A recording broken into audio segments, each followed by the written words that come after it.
Good morning everyone. एक बार फिर से आप सभी का क्रेजी जिगर ट्रिक के डेली करंट अफेयर की सीरीज में स्वागत है। मेरा नाम है पंकज वैष्णव और आज के इस सेशन में हम 7 अक्टूबर के सभी करंट अफेयर को यहां पर एक एक करके डिटेल में डिस्कस करने वाले हैं। सेशन बहुत ही इंटरेस्टिंग है, बहुत ही इंपॉर्टेंट है। एक एक फैक्ट आपके एग्जाम के पॉइंट ऑफ व्यू से काफी इंटरेस्टिंग और इंपॉर्टेंट है, इसलिए सेशन में एंड तक बने रहिए। पसंद आए तो लाइक और शेयर करिएगा। ओके, एंड तक आराम से पूरे वीडियो को देखिए, एंजॉय कीजिए। एक एक फैक्ट आपको समझ में आने वाला है। तो डेली करंट अफेयर की आपको पीडीएफ कहां पर मिलेगी? क्रेजी जिगर ट्रिक के एप्लीकेशन पर आपको डेली करंट अफेयर का एक फोल्डर मिलेगा, वहां पर आप क्लिक कीजिए। डेली करंट अफेयर की जिस भी डे की आपको पीडीएफ चाहिए आपके लिए फ्री ऑफ कॉस्ट अवेलेबल है। तो बिना देर किए आप वहां से पीडीएफ को कलेक्ट कीजिएगा और यहां पर मैं आपके लिए खड़ा ही हूं डेली करंट अफेयर को पढ़ाने के लिए। तो एंड तक रोज आप डेली करंट अफेयर को वॉच कीजिए। चलिए, सबसे पहला क्वेश्चन देखेंगे आज के 7 अक्टूबर के करंट अफेयर का। ध्यान से नोट कीजिएगा। अक्टूबर 2024 में भारत के पीएम नरेंद्र मोदी ने महाराष्ट्र के किस जिले में बंजारा विरासत म्यूजियम का इनॉग्रेशन किया? तो भारत के पीएम नरेंद्र मोदी ने हाल ही में अक्टूबर 2024 में महाराष्ट्र का एक जिला है वाशिम जिला, ओके, महाराष्ट्र में स्थित है, यहां पर बंजारा विरासत म्यूजियम का इनॉग्रेशन किया है। बंजारा जो कि एक जनजाति है, उससे रिलेटेड सभी इंफॉर्मेशन, सभी विरासत चीजें वो आपको इस म्यूजियम में देखने को मिल जाएगी। तो वाशिम जिला अगर हम यहां पर मैप में देखेंगे तो आपको पर्टिकुलर यहां पर देखने को मिलेगा वाशिम जिला, जो कि अकोला, अमरावती, यवतमाल, हिंगोली और बुल्ढाना इन जिलों से घिरा हुआ है वाशिम जिला। यहां पर बंजारा विरासत म्यूजियम का इनॉग्रेशन किया है भारत के पीएम नरेंद्र मोदी ने। नॉर्मली यहां पर 13 अलग अलग गैलरीज देखने को मिलती है, जिसमें बंजारा कम्युनिटी के इतिहास से लेकर उनके कल्चर तक को बताया गया है। इतिहास में बंजारा जनजाति के जो भी साक्ष्य, जो भी उनका कल्चर है, उसको दर्शाने के लिए पर्टिकुलर इस म्यूजियम को बनाया गया है। शुरुआत में मैंने आपको बताया था कि अगर हम बंजारा की बात करते तो एक जनजाति है, घुमंतू समुदाय इन्हें माना जाता है, मतलब घूमती फिरती रहती है। घुमंतू एक समुदाय है।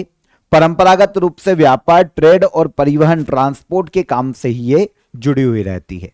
तो बंजारा के लिए बंजारा विरासत म्यूजियम कहां पर इनॉग्रेट किया गया? तो इसे इनॉग्रेट किया गया है वाशिम डिस्ट्रिक्ट, जो कि देखने को मिलता है महाराष्ट्र में। ठीक है।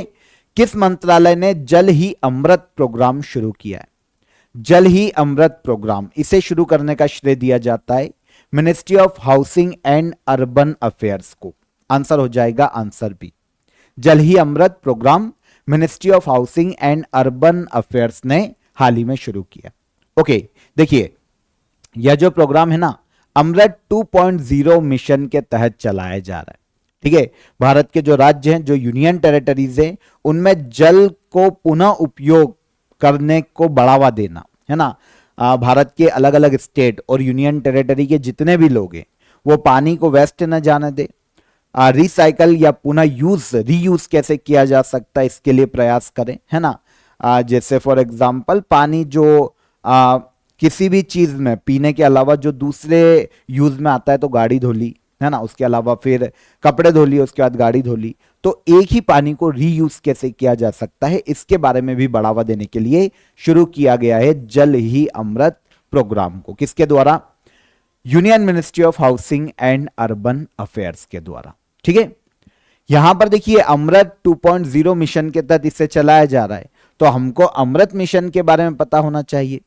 भारत में जल संरक्षण के उद्देश्य से अमृत मिशन की शुरुआत की गई थी 2015 में। हर घर वाटर और सीवरेज कनेक्शन प्रदान करना एक और मुख्य उद्देश्य अमृत मिशन का। जल संरक्षण तो करो ही, इसके अलावा हर घर नल जल, नल से जल के लिए भी अलग से योजना है, पर हर घर वाटर पहुंचे, सीवरेज कनेक्शन पहुंचे, यह उद्देश्य था अमृत मिशन का। और यह तो 2015 में शुरू कर दिया गया। इसके अलावा इसका जो सेकेंड फेज है उसे शुरू किया गया था 1 अक्टूबर 2021 को। फाइनेंशियल ईयर 2021-22 से लेकर फाइनेंशियल ईयर 2025-26 तक अमृत मिशन 2.0 चलाया जा रहा है। ठीक है। तो इसी के तहत जल ही अमृत एक कार्यक्रम की शुरुआत की है union ministry of housing and urban affairs ने। डन। आगे बढ़ने से पहले ओके, यहां पर आपको उद्देश्य पता चल गया है कि क्या उद्देश्य था अमृत 2.0 का। आगे बढ़ने से पहले आप सभी को ऑफर ऑफ द डे के बारे में बता देता हूं। देखिए, प्रशांत सर का मैथ्स की क्लासेस आपके लिए अवेलेबल है, अर्थमेटिक मैथ्स आपके लिए अवेलेबल है, एडवांस मैथ्स अवेलेबल है, और अगर आपको कॉम्बो चाहिए तो वो भी आपको यहां पर अवेलेबल है, अर्थमेटिक और एडवांस कॉम्बो पैक। तो आप बहुत ही नॉमिनल चार्जेस में इंडिविजुअली ज्वाइन करना चाहते हैं, अगर आप अर्थमेटिक पढ़ना चाहते हैं तो वो भी आपको डिस्क्रिप्शन में लिंक मिल जाएगी। एडवांस मैथ्स की क्लासेस ज्वाइन करना चाहते हैं प्रशांत सर की, तो वो भी आपको डिस्क्रिप्शन में लिंक मिल जाएगी, और इन दोनों का कंपाइलेशन भी आपको डिस्क्रिप्शन में लिंक के रूप में अवेलेबल है। लिंक पर क्लिक कीजिए, आप डायरेक्ट कोर्स को अवेल कर सकते हैं। कोई भी आपको डाउट आता है तो इस नंबर पर आप कॉल कर लीजिए, व्हाट्सअप कर दीजिए, आपकी क्वेरी सॉल्व हो जाएगी। रिकॉर्डेड क्लासेस हैं, ठीक है। इसके अलावा देखिए, प्रशांत सर आप सभी को पता है कि बहुत ही अच्छा इन्होंने मैथ्स से, देखिए इनके लिए लगातार मैसेज भी आते रहते हैं व्हाट्सएप पे, इसके अलावा मेल भी नहीं आते रहते हैं। थैंक यू सर, मैथ्स में 50 आउट ऑफ 50 आने में आपका बहुत योगदान रहा है। आपके 20 डेज जो रिवीजन की प्लेलिस्ट थी हमारे क्रेजी जी के ट्रिक पर, उसकी भी यहाँ पर तारीफ की गई है। 70 डेज मैथ्स की क्लासेस भी आपके लिए यूट्यूब पर अवेलेबल है, प्लेलिस्ट को आप फॉलो कर लीजिए, तो आप ज्वाइन कीजिए। बहुत ही अच्छा आपको प्रशांत सर ने पूरा मैथ्स बहुत ही सिंपल तरीके से डिस्क्राइब किया हुआ है, ठीक है। आगे आ जाइए। भारत 700 अरब अमेरिकी डॉलर के विदेशी भंडार को पार करने वाली दुनिया की कौन सी इकोनॉमी बन गया है? तो 700 अरब अमेरिकी डॉलर के विदेशी मुद्रा भंडार को पार करने वाला दुनिया का चौथा देश बन गया है इंडिया। कौन सा? चौथा देश, ठीक है। आरबीआई ने हाल ही में कुछ डेटा और रिपोर्ट्स जारी किए हैं, और इसमें बताया है कि भैया इंडिया 700 बिलियन अमेरिकी डॉलर फॉरेन रिजर्व को पार करने वाला दुनिया की चौथी इकोनॉमी या चौथा देश बना है। इसके पहले अभी तक चाइना, जापान और स्विट्जरलैंड, ये 3 देश है जिनके पास 700 बिलियन अमेरिकी डॉलर से ज्यादा विदेशी मुद्रा भंडार है, और अब इसमें शामिल हुआ है इंडिया। आरबीआई ने बताया है कि भारत का अगर हम फॉरेन एक्सचेंज रिजर्व या फॉरेक्स रिजर्व देखें तो ये ऑलमोस्ट अभी 704 बिलियन डॉलर को पार कर चुका है, ठीक है। तो इस तरीके से 700 बिलियन अमेरिकी डॉलर का फॉरेन रिजर्व या विदेशी मुद्रा भंडार को पार करने वाला चौथी इकोनॉमी बनी है कौन? इंडिया। चाइना, जापान और स्विट्जरलैंड, ये 3 इकोनॉमी पहले से है, और अब चौथी बनी है कौन? इंडिया। वैसे आपको पता होना चाहिए कि फॉरेन एक्सचेंज रिजर्व क्या होता है। देखिए, इंडिया में रुपए चलते हैं, क्या हम रुपए से वर्ल्ड में किसी और देश के साथ ट्रेड कर पाएंगे? क्या नहीं कर पाएंगे।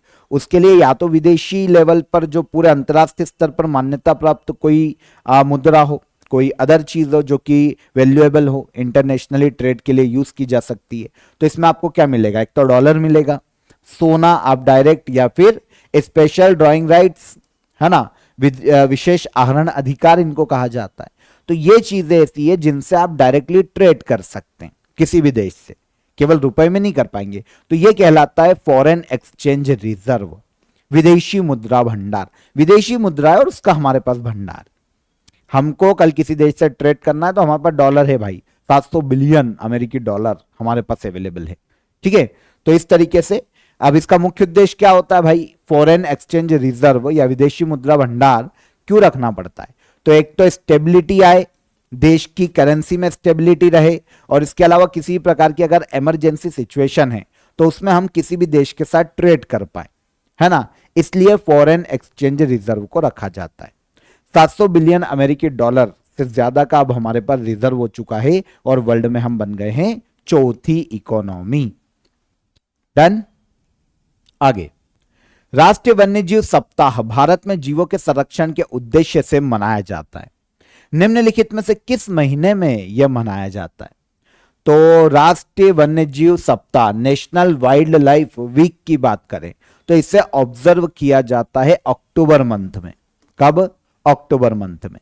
और आपको समझ में आना चाहिए कि राष्ट्रीय वन्यजीव सप्ताह वन्य जीवों के प्रति लोगों को जागरूक करना कि उनका संरक्षण करो भाई, नहीं तो वो खत्म हो जाएंगे, है ना। तो इसके लिए एक पर्टिकुलर पूरा वीक है ना, मनाया जाता है राष्ट्रीय वन्यजीव सप्ताह के रूप में अक्टूबर मंथ में। ठीक है, नेशनल वाइल्ड लाइफ वीक। वैसे ये क्वेश्चन एसएससी में पूछा गया इसलिए भी इंपॉर्टेंट हो जाता है, तो अक्टूबर मंथ में मनाया जाता है। ठीक है, देखिए वन्यजीव सप्ताह नेशनल वाइल्ड लाइफ वीक हर साल 2 अक्टूबर से लेकर 8 अक्टूबर तक, पर्टिकुलर हमको डेट भी मिल गई, 2 अक्टूबर से लेकर 8 अक्टूबर तक मनाया जाता है। वन्य जीवों की सेफ्टी और उनके प्रोटेक्शन के प्रति लोगों को अवेयर करना, अवेयरनेस लाना, वन्य जीव सप्ताह वाइल्ड लाइफ वीक को मनाए जाने का मुख्य उद्देश्य है। ठीक है, इस सप्ताह के दौरान अलग अलग प्रोग्राम्स चलाए जाते हैं, कैंपेन आयोजित किए जाते हैं और वाइल्ड लाइफ कंजर्वेशन के लिए लोगों को अवेयर किया जाता है अलग अलग जगह पर। ठीक है, प्राइवेट ऑर्गेनाइजेशन भी करती है, गवर्नमेंट ऑर्गेनाइजेशन भी ये काम करती है। तो ठीक है, तो National Wildlife Week question हमारा यही था, वन्यजीव सप्ताह। ठीक है, राष्ट्रीय वन्यजीव सप्ताह कब मनाया जाता है, तो ये अक्टूबर मंथ में मनाया जाता है। यहां पर दो चीज आपको और पता होना चाहिए जो कि वाइल्ड लाइफ कंजर्वेशन से संबंधित है। तो एक तो राष्ट्रीय वन्यजीव संरक्षण अधिनियम वन्य जीवों के संरक्षण के लिए 1972 में लाया गया था, और इसके अलावा वन संरक्षण अधिनियम 1980 में पारित किया गया था। वन्यजीव संरक्षण अधिनियम 1972 और वन संरक्षण अधिनियम 1980। नेक्स्ट, निम्नलिखित में से किसे अक्टूबर 2024 में आरबीआई ने कार्यकारी निदेशक नियुक्त किया है? तो अक्टूबर 2024 में आरबीआई ने एग्जीक्यूटिव डायरेक्टर के रूप में अपॉइंट किया है अविरल जैन को। किसको? अविरल जैन। ठीक है, एग्जीक्यूटिव डायरेक्टर हैं आरबीआई के, इंपॉर्टेंट है, ध्यान रखना चाहिए आपको। आरबीआई के एग्जीक्यूटिव डायरेक्टर बनने से पहले जो अविरल जैन है महाराष्ट्र के रीजनल डायरेक्टर के रूप में अभी तक काम कर रहे थे, और अब अविरल जैन को आरबीआई का एग्जीक्यूटिव डायरेक्टर बनाया गया है। वैसे आपको पता होना चाहिए कि आरबीआई के जो बोर्ड के गठन का फॉर्मेशन होता है 2 प्रकार के होते हैं। देखिए, डायरेक्टर्स के 2 प्रकार के डायरेक्टर से मिलकर बना होता है, एक होता है गवर्नमेंट डायरेक्टर और एक होता है नॉन ऑफिशियल डायरेक्टर। यहां पर गवर्नमेंट डायरेक्टर ज्यादा इंपॉर्टेंट है, पूर्णकालिक फुल टाइम गवर्नमेंट डायरेक्टर की बात करें तो आरबीआई के गवर्नर इसमें शामिल होते हैं, और फिर 4 डिप्टी गवर्नर भी इसमें सम्मिलित किए जाते हैं अधिकतम। अब यहां पर एग्जीक्यूटिव डायरेक्टर की बात करें जो कि अभी बने हैं अविरल जैन, अगर इनकी बात करें तो एग्जीक्यूटिव डायरेक्टर किसी भी ऑर्गेनाइजेशन में ऑपरेशंस और मैनेजमेंट का प्रमुख अधिकारी होता है। एग्जीक्यूटिव डायरेक्टर कौन बने? अविरल जैन। ठीक है, आरबीआई में। हाल ही में डीआरडीओ ने वशोरात्र डिफेंस सिस्टम का सफलतापूर्वक परीक्षण किया है। वशोरात्र का पूर्ण रूप क्या है? तो देखिए, डिफेंस सिस्टम आप समझिए एक सिस्टम लगा है। ओके, अब अगर हवा में कोई भी ड्रोन इंडिया की तरफ आता है, कोई भी मिसाइल इंडिया की तरफ आती है, कोई भी अदर एक्टिविटी हवा में इंडिया की तरफ आती है अटैक के उद्देश्य से, तो ये जो हमने डेवलप किया है वशोरात्र डिफेंस सिस्टम, यहां से डायरेक्ट उसको अटैक किया जाएगा जमीन से, और हवा में ही उस मिसाइल को, ड्रोन को खत्म किया जाएगा। एक मीडियम रेंज में very short range air defence system VSHORAD का फुल फॉर्म है या पूर्ण रूप है। ओके, एक प्रकार का डिफेंस सिस्टम है जो कि शॉर्ट रेंज में, वेरी शॉर्ट रेंज में एयर डिफेंस सिस्टम के रूप में डेवलप किया गया। हाल ही में डीआरडीओ ने इसका सफलतापूर्वक परीक्षण किया है वशोरात्र का। ठीक है, देखिए, हाल ही में डीआरडीओ ने very short range air defence system VSHORAD का सफलतापूर्वक परीक्षण किया है। अगर भारत की तरफ से हवा में कोई भी दुश्मन का कोई भी हेलीकॉप्टर आता है, फाइटर जेट आते हैं, कोई भी ड्रोन आता है, मिसाइल आती है, तो उसको ये मार गिराने में सक्षम है, डिस्ट्रॉय करने में सक्षम है। कितनी रेंज में? 8 किलोमीटर की रेंज में। Very short range air defence system, 8 kilometre की इसकी रेंज है। ओके, ये main portable air defence system है। इसे बनाया है डीआरडीओ की एक लैब है हैदराबाद में जिसे कहा जाता है रिसर्च सेंटर इमारत। डीआरडीओ की लैब है हैदराबाद में, इसने इसे डेवलप किया है भारत की सुरक्षा के लिए। Very short range air defence system VSHORAD. Done. Malabar नौसैन्य अभ्यास 2024 में भारत के साथ कौन से देश भाग ले रहे हैं? तो जो मालाबार नेवल एक्सरसाइज होती है ना, ध्यान रखना, इंडिया के अलावा उसमें हर पार्टिसिपेट करने वाले देश हैं ऑस्ट्रेलिया, जापान और अमेरिका। 4 देश पार्टिसिपेट करते हैं मालाबार नेवल एक्सरसाइज में। ऑस्ट्रेलिया, जापान, अमेरिका और चौथा हो गया हम, मतलब इंडिया। ठीक है, क्वेश्चन आया हुआ है एग्जाम में, ठीक है ना। मालाबार नेवल एक्सरसाइज से ही पूछा गया था 2021 की एग्जाम में।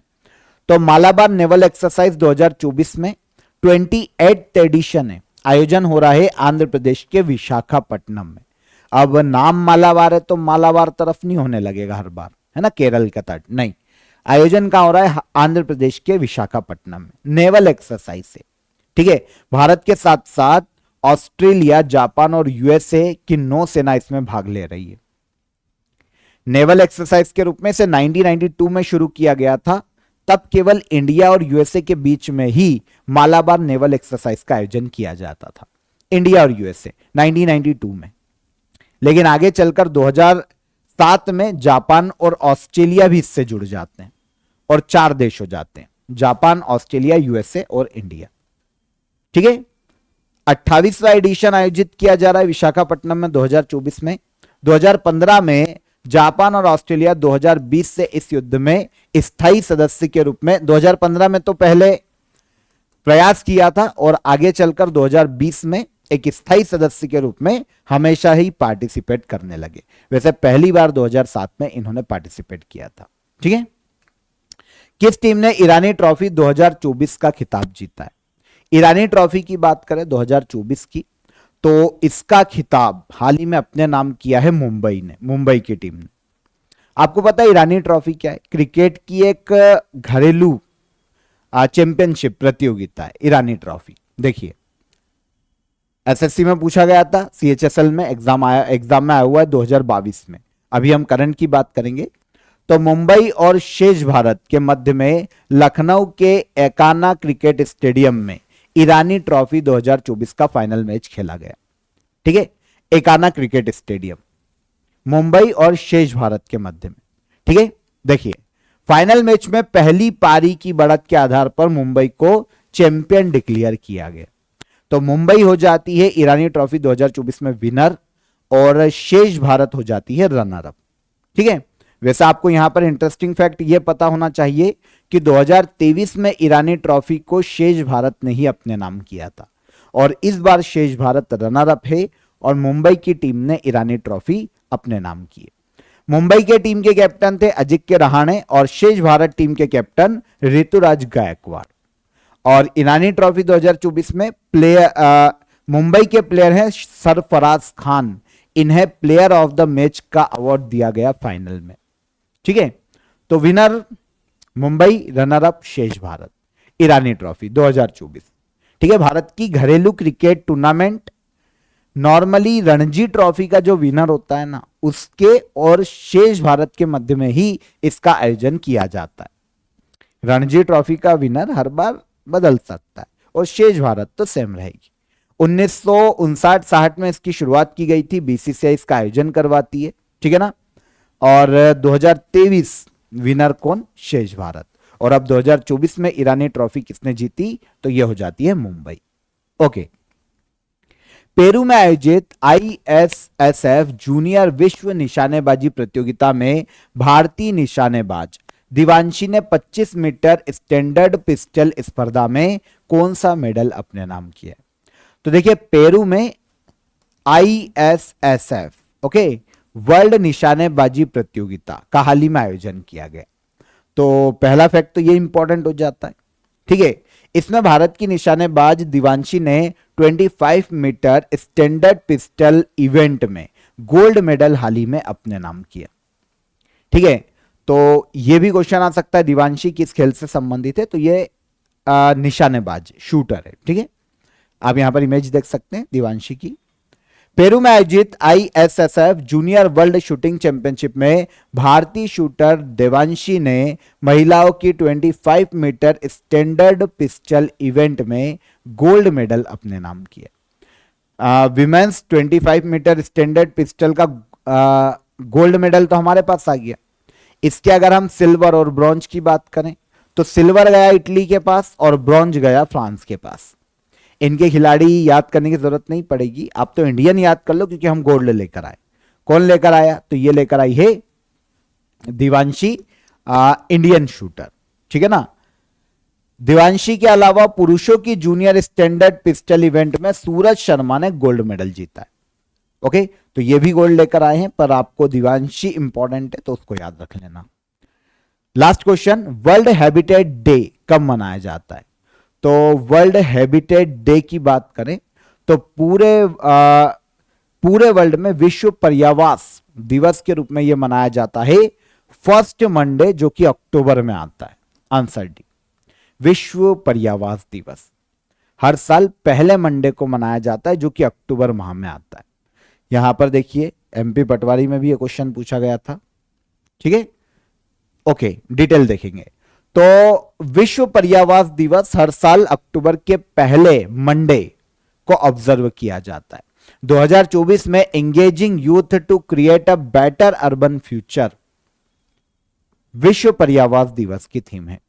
सबसे पहली बार अगर इतिहास देखने जाते हैं तो यूनाइटेड नेशन के द्वारा 1985 में इसकी शुरुआत की गई थी, ठीक है। यूनाइटेड नेशन ने सबसे पहली बार इसकी शुरुआत की थी 1985 में। तब से लेकर अक्टूबर का फर्स्ट जो मंडे आता है उस दिन विश्व पर्यावास दिवस मनाया जाता है, ठीक है ना। वर्ल्ड हैबिटेट डे भी याद रखना, क्योंकि कभी कभी क्या होता है हिंदी में मेंशन ना करके इंग्लिश में ही पूछ लिया जाता है। दुनिया भर में जितने भी लोग हैं, ठीक है, लोगों को उनके हाउसिंग एंड एनवायरनमेंट के महत्व के बारे में जागरूक करना, ठीक है, जहां वो रह रहे हैं, है ना, जो जिस क्षेत्र में वो रहते हैं, जैसा उनका एनवायरनमेंट है, उसके महत्व के बारे में जागरूक करने के लिए वर्ल्ड हैबिटेट डे मनाया जाता है। कब? अक्टूबर के फर्स्ट मंडे को, ठीक है। तो यहां पर 7 अक्टूबर के हमारे सभी करंट अफेयर आज के सेशन में क्लियर हो जाते हैं। इंपॉर्टेंट थे, एक फैक्ट इंपॉर्टेंट था, पीडीएफ आप ले लीजिएगा। अब हम आ जाते हैं लास्ट डे के करंट अफेयर के रिवीजन पर, ठीक है। एक एक क्वेश्चन को समझते हम हमारी रिवीजन क्लास में। कल हमने डिटेल में इसे डिस्कस किया था, इसे बहुत ही अच्छे से। अक्टूबर 2024 में कैबिनेट ने किन भाषाओं को क्लासिकल लैंग्वेज का दर्जा दिया? तो अक्टूबर 2024 में कैबिनेट ने क्लासिकल लैंग्वेज का दर्जा दिया है मराठी, पाली, प्राकृत, असमिया और बंगाली को। आंसर बी, ठीक है। भारत अंतर्राष्ट्रीय विज्ञान महोत्सव का 10वां संस्करण 30 नवंबर से 3 दिसंबर 2024 तक कहां आयोजित किया जाएगा? तो भारत अंतर्राष्ट्रीय विज्ञान महोत्सव का जो 10वां संस्करण है वो नवंबर दिसंबर माह 2024 में आयोजित किया जाएगा असम के गुवाहाटी में, है ना। इसके बाद भारत ने अंतर्राष्ट्रीय ऊर्जा दक्षता हब में शामिल होने को हाल ही में मंजूरी दी। अगर हम इंटरनेशनल एनर्जी एफिशिएंसी हब की बात करते हैं तो यह किस संगठन की पहल है? तो यह पहल है इंटरनेशनल एनर्जी एजेंसी की, जिसमें भारत 17वीं मेंबर कंट्री बनने वाला है। केंद्र सरकार ने कितने करोड़ के व्यय के साथ प्रधानमंत्री राष्ट्रीय कृषि विकास योजना और कृषोन्नति योजना को मंजूरी दी? तो ये टोटल कॉस्ट आएगी 1,01,321 करोड़ रुपए ऑलमोस्ट, है ना। प्रजा फाउंडेशन द्वारा जारी किए गए शहरी शासन सूचकांक में कौन सा राज्य पहले स्थान पर रहा? तो प्रजा फाउंडेशन द्वारा जारी किए गए शहरी शासन सूचकांक अर्बन गवर्नेंस इंडेक्स में पहले स्थान पर रहा है कौन? तो यह रहा केरल राज्य। विश्व शिक्षक दिवस या फिर अंतर्राष्ट्रीय शिक्षक दिवस कब मनाया जाता है? तो वर्ल्ड टीचर डे हर साल मनाया जाता है 5 अक्टूबर को, 5 अक्टूबर। ब्रिटेन ने हिंद महासागर में स्थित चागोस द्वीप को किस देश को सौंपने का फैसला किया है? ब्रिटेन ने हिंद महासागर में स्थित चागोस द्वीप को मॉरिशस को देने का फैसला किया है। किसको? मॉरिशस को। निम्न में से किस संस्थान ने future pandemic preparedness and emergency response a framework for action नामक रिपोर्ट जारी की है? तो इस रिपोर्ट को जारी किया है नीति आयोग ने। चर्चा में रहा लिटिल प्रेस्पा लेक किस महाद्वीप में स्थित है? लिटिल प्रेस्पा लेक की बात करें तो यह देखने को मिलती है हमें यूरोप महाद्वीप में। और लास्ट क्वेश्चन क्या था हमारा कल का? चाइना टेनिस ओपन 2024 में जेनिक सिनर को हराकर पुरुष एकल का खिताब किसने जीता? तो यह खिताब अपने नाम किया है हाल ही में कार्लोस अल्कराज ने, स्पेन के टेनिस खिलाड़ी है, ठीक है, कार्लोस अल्कराज। तो ये लास्ट डे के हमारे करंट अफेयर है, हमने डिटेल में डिस्कस किए थे। अब क्वेश्चन ऑफ द डे का आंसर ले लेते हैं, लास्ट डे वाला। वर्ल्ड ओजोन डे कब मनाया जाता है? तो पूरे वर्ल्ड में वर्ल्ड ओजोन डे मनाया जाता है 16 सितंबर को, ठीक है। तेजस लड़ाकू विमान उड़ाने वाली पहली महिला पायलट कौन? तेजस लड़ाकू विमान उड़ाने वाली पहली महिला पायलट हाल ही में बनी है मोहना सिंह। कुष्ठ रोग से मुक्त होने वाला दुनिया का पहला देश कौन बना? तो यह है जॉर्डन। ये सारे करंट अफेयर, ये लास्ट डे के हमारे क्वेश्चन ऑफ द डे के आंसर हो गए, सारे करंट अफेयर हो गए। अब आज के लिए question of the day answer कीजिएगा कमेंट में। देखिए, नेल्सन मंडेला दिवस कब मनाया जाता है? स्वदेशी आंदोलन कब शुरू हुआ था? और पूर्वोत्तर भारत की सबसे ऊंची चोटी कंचनजंगा किस राज्य में स्थित है? इंपॉर्टेंट, तीनों ही क्वेश्चन के आंसर कमेंट में बताइएगा। सेशन पसंद आया हो तो सेशन को भी लाइक और शेयर कर दीजिए, चैनल को सब्सक्राइब कर लीजिए। फिर मुलाकात करेंगे कल के सेशन में, तब तक अपना ख्याल रखिएगा। जय हिंद, जय भारत।